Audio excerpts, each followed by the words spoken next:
Dernièrement, le monde a connu l'enfumage d'un volcan innommable qui a affolé l'Europe, mais le monde n'a réellement tremblé qu'avec l'affaire Ribéry. Une jeune femme assez forte, elle a fait trembler les Bleus, un en particulier, j'ai nommé Franck Ribéry. Alors parmi toutes les crapules qui tournent dans le milieu du football, pourquoi Ribéry, lui qui avait l'air tellement gentil?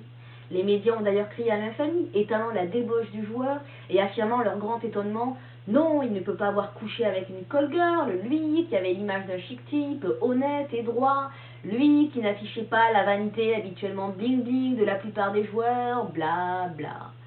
Mais totalement à côté de la plaque, les gars, là. Mais les tromperies du joueur n'importent que modérément. Et la manière dont les médias et les clubs le lapident n'est que le reflet de leur avidité. D'abord, la jeune femme héroïne du feuilleton médiatique nie avoir révélé l'âge qu'elle avait au moment des faits, corroborant les propos de Ribéry.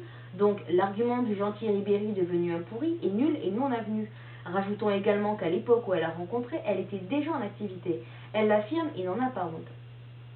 Alors le fait qu'il y a eu des rapports en dehors du mariage peut être critiquable, effectivement, mais beaucoup d'hommes vont voir des péripates. Et alors, on fait quoi? On rédige un papier à chaque fois qu'un mec va en voir une? On l'interviewe la cocu? Et après? Au top de la gloire, je rappelle que les clubs ont été chercher Ribéry, lui promettant gloire et fortune, les mains pleines d'or, et aujourd'hui que le poulain a les pattes enduites dans la boue, il lui tourne le dos comme le fait le Real de Madrid en remettant en doute la venue du joueur dans leur club. Bon, faut les comprendre, hein. Ils protègent leur derrière d'un éventuel ricochet. Et oui, l'image du joueur fait les clubs autant que le club fait le joueur. Et l'image est un dieu vivant. On peut être un pourri, qu'importe, tant que l'image est belle.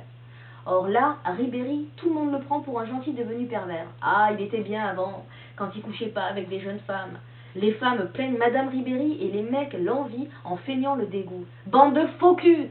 Et les médias, eux, n'en ont rien à faire tant qu'ils font du papier.